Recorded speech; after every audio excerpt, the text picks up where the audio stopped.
विश्व यकृत दिवस रे सबुठु प्राथमिकता होची जे विभिन्न प्रकार यकृत जनित रोग रे गोटे वर्ष रे पाखापाखी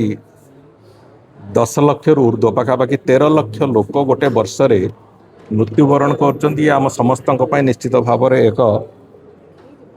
कष्टकर व्यापार एवं सतर्क घंटी भी।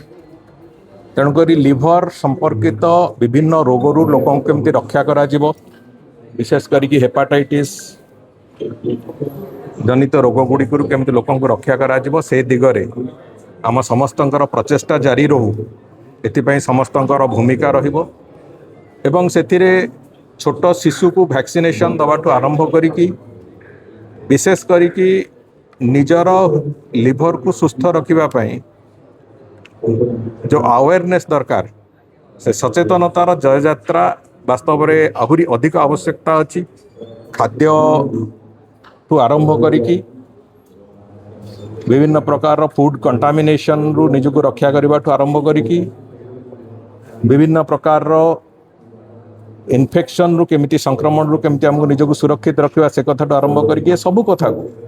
एकाधार रे केमिति निजको सुरक्षित रखा से बाबद रे चर्चा आलोचना विभिन्न क्षेत्र रे हेले विभिन्न वर्गर मनीष विभिन्न फ्राटर्निटीर लोक माने समस्ते निजे सचेतन हेबे एवं समाज को सचेतन करेबे। ये एक बड़ प्रक्रिया आजिर दिन में जोटा गैस्ट्रो एंड लिवर फाउंडेशन तरफ कराई मुझे धन्यवाद दूची। आहुरी व्यापक भाव में सचेतनता हवा आवश्यकता अच्छी एवं ये सचेतनता फल निश्चित भाव में एक सुस्थ समाज गठन हम। सुस्थ समाज हूँ आगामी दिन जो विकसित ओडिशा विकसित भारतर जो बड़ परिकल्पना अच्छी ये सुस्थ समाज टी निश्चित भाव में तार मूलदुआ पके।